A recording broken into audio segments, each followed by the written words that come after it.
दोस्तों, ये घटना उत्तर प्रदेश की बस्ती से सामने आई है। यहाँ रहने वाली 72 वर्ष की रुक्मा देवी के दो बेटे थे। दोनों की शादी हो चुकी थी। बड़ा बेटा रमेश कुमार गुजरात में काम करता था। छोटा बेटा संदीप घर पर खेती बाड़ी का काम संभालता था। एक दिन अपनी देवरानी वसुंधरा को उदास देखकर जेठानी संजना ने पूछा, क्या बात है बहन, उदास क्यों हो? दीदी देखिए ना, आपके देवर रोज रात को पीछे से करने की जिद करते हैं, लेकिन मुझे ऐसा बिल्कुल भी पसंद नहीं है। आप उनको एक बार समझाएं। तो संजना बोली, ठीक है बहन, तू चिंता मत कर, मैं देवर जी को समझा दूंगी। देवरानी के मुंह से यह बात सुनकर संजना के दिल में लालच आ गया। वो मन ही मन सोचने लगी, काश वो मुझसे कहता तो मैं उसे आगे पीछे ऊपर नीचे जहाँ से बोलता वहाँ से दे देती, क्योंकि संजना का पति पिछले 1 साल से गुजरात में काम कर रहा था।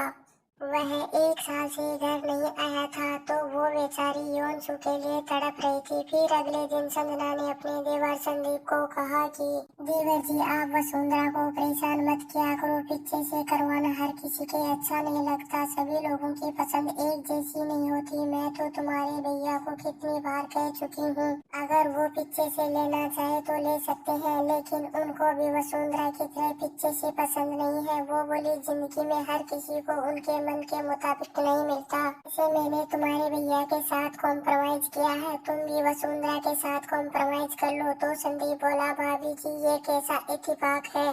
तुम्हें पसंद है तो भैया को पसंद नहीं, मुझे पसंद है तो वसुंधरा को नहीं। काश मेरी शादी तुमसे हुई होती।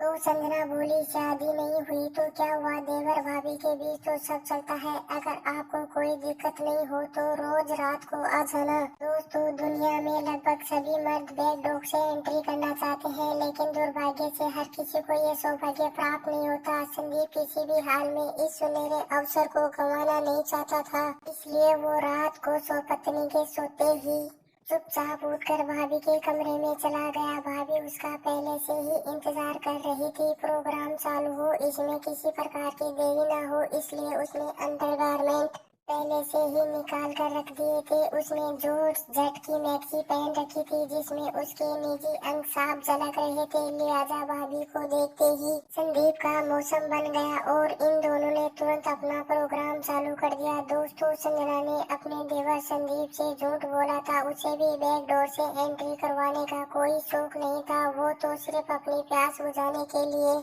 देवर को खोपचे में बुलाना चाहती थी, लेकिन अब उसके लिए पीछे से करवाना मजबूरी बन गई थी। उसे पता था कि शुरुआत में दर्द होगा, लेकिन धीरे धीरे दर्द मजे में बदल जाएगा। ऐसे ही संदीप ने थूक लगाकर चोट मारी तो संजना की चीख निकल गई। बहू के कमरे से चीखने की आवाज आई तो 72 साल की रुक्मा देवी की नींद खुल गई। उसने खिड़की से बहू के कमरे में झांका तो पैरों तले जमीन खिसक गई। वो जोर जोर से दरवाजा पीटने लगी। उसने रंग में भंग डाल दिया और इन दोनों का प्रोग्राम बंद करवा दिया। रुक्मा देवी इन दोनों को समझाया, भाभी और देवर का रिश्ता माँ बेटा जैसा होता है। इस तरह की गंदी हरकत करने से पहले तुम्हें 100 बार सोचना चाहिए था। एक बार तो मैं तुम्हें माफ कर देती हूँ, दोबारा ऐसी हरकत की तो मैं सबको बता दूंगी, लेकिन अब तो भूखे शेर के मुँह में खून लग चुका था। संजना बेचारी को आज पूरे 1 साल बाद अपना खेत खुदवाने का मौका मिला था और संदीप को जिंदगी में बैकडोर करने का मौका मिला था। उसने एंट्री भी कर ली थी, लेकिन माँ ने बीच में ही धावा बोल दिया। उधर रुक्मा देवी को शक था कि ये दोनों फिर कुछ ऐसी हरकत जरूर करेंगे, इसलिए उसने इन दोनों पर नजर रखना शुरू कर दिया और रात को खुद बहू के कमरे में सोने लगी। संदीप और संजना करने के लिए तड़प रहे थे और मौका ढूंढ रहे थे, लेकिन रुक्मा देवी इन दोनों के बीच में लोहे की दीवार बनकर खड़ी थी। इन दोनों को बात तक नहीं करने देती थी। फिर एक दिन संजना ने संदीप को फोन करके कहा, देवर जी अब मुझसे रहा नहीं जा रहा,